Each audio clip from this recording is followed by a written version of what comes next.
జీవితం ఊహించుకోలేకపోతున్నాను. మళ్ళీ నా ప్రేమ తిరిగి రాదేమో అనుకున్నాను. కానీ సంగీత,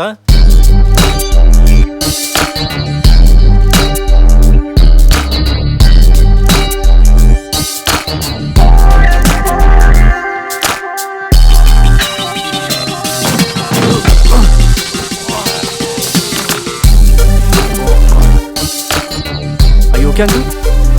Let me help.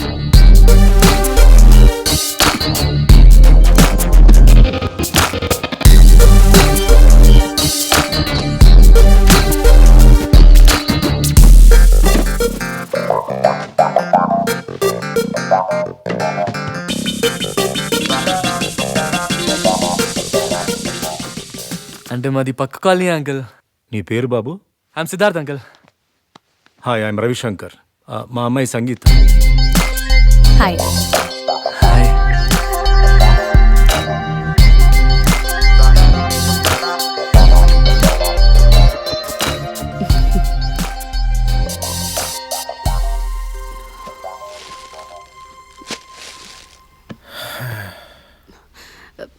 ఏంటండి అలా ఉన్నారు? ఇంకో 4 ఏళ్ళలో రిటైర్ అవబోతున్నాను. ఉన్న ఒక్క కొడుకు సెటిల్ కాకముందే ఇంట్లో కూర్చోవాల్సి వస్తుంది. అదేనే దిగులు. ఈ లోపు వాడు సెటిల్ కాకుండా పోతాడా? వాడి గురించి ఆలోచించి మీ మనసు పాడు చేసుకోకండి. వాడి తలరాత ఎలా ఉంటే అలా జరుగుతుంది. ఏమే, ఆఫీస్కి వెళ్ళే నేనే 5-10 నిమిషాలు అటు ఇటుగా వెళ్తాను. ఏదో పెద్ద పని ఉన్నట్టు రోజు కరెక్ట్ టైంకి వెళ్తున్నాడే. అసలు వీడు ఎక్కడికి వెళ్తున్నట్టు?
వినిపిస్తే నా ఆశలన్నీ చిగురేస్తుంటే తన వెంటే నడిచొస్తే నా అడుగులన్నీ వరతవుతుంటే తను చెయ్యే తగిలేస్తే తను అంత వెచ్చ పడిపోతుంటే తనలోనే కలిపేసే ఈ తాపమేద ఉడికిస్తుంటే కలిగింది గుండెలో కసిదాహం కాసింది ఇప్పుడే పసిమోహం ఎందల్లె కోరింది మధువర్షం తన ఎదురుగా పుట్టి ఇలా తన నీరనైతేనే సంతోషం ఆ తేనెలే కోరి ఈ పరువం చెలి మంచులో కరగాలని కదిలిందిలే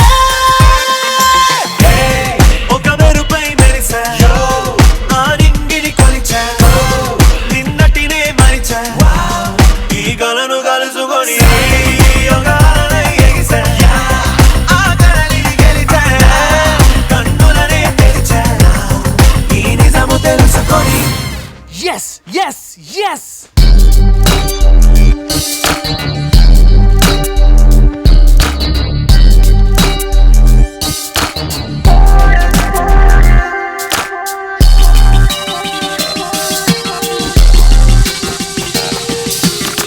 Geeta, Sangeeta. I love you, Sangeeta! I love you! Yes!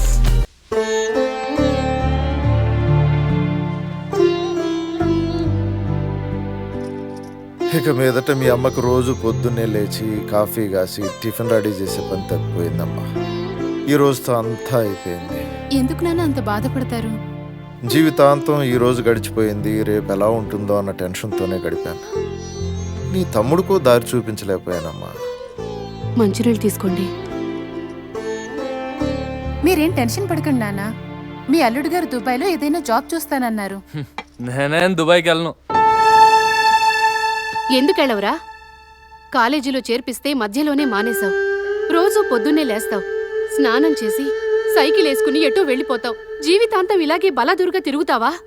ఇంత వయసొచ్చినా ఇలా ఉంటే ఎలారా? ఇంకేం మాట్లాడకుండా వచ్చే నెల మీ అక్కతో పాటు దుబాయ్కి వెళ్ళు. వెళ్ళని చెప్పానుగా. ఇక్కడే ఏదో గవర్నమెంట్ ఉద్యోగం చేస్తా. Degree discontinued. నీ గవర్నమెంట్ జాబ్ ఎవరిస్తారా? లంచం ఇవ్వాలే గాని ఏ ఉద్యోగాన్ని వస్తుంది. లంచం ఇచ్చి ఉద్యోగం ఇప్పించడానికి మీ నాన్న ఏమన్నా కోటీశ్వరుడా? డబ్బులెక్కడున్నాయి? అండ్ పిఎఫ్ డబ్బు ఉందిగా. ఆయన 40 ఏళ్ళు చెమటోడిస్తే మిగిలింది అదేరా? ఆ డబ్బు కూడా లేకపోతే మీ మన్ను తిని బతకాలా?